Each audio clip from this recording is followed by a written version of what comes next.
ऊंच ही राम की लीला रचनन भलु शोभेला हो।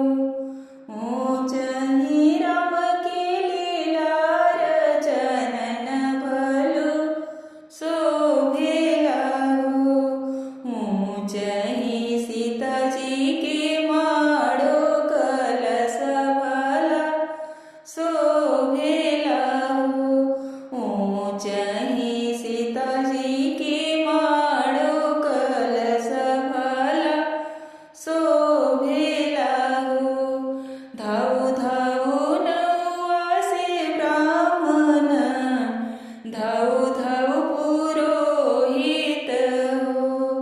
धाऊ धाऊ नऊवासे ब्राह्मण धाऊ धाऊ पुरोहित हो।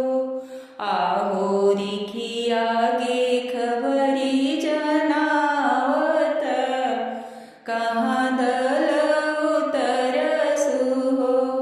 आहो रिखी आगे खबरी जनावत कहाँ रे दल उतरसु हो।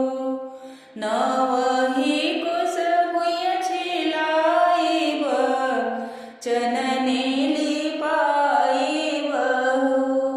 नवही कुश धरती छिलाइब चनने लिपाइब हो।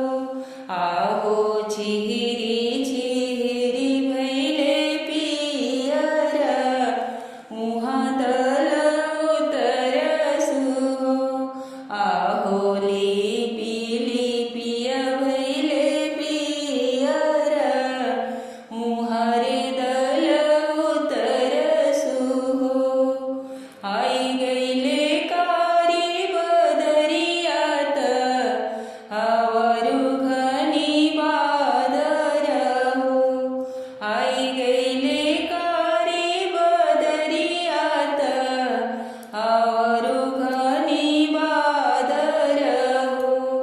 आहो भिजी गईले आजन बाजन आवरु साजन लोग हो। आहो भिजी गईले आजन बाजन आवरु साजन लोग हो। आहो भिजी गईले राम सुनर वर अब नाही बियाह हुई हो।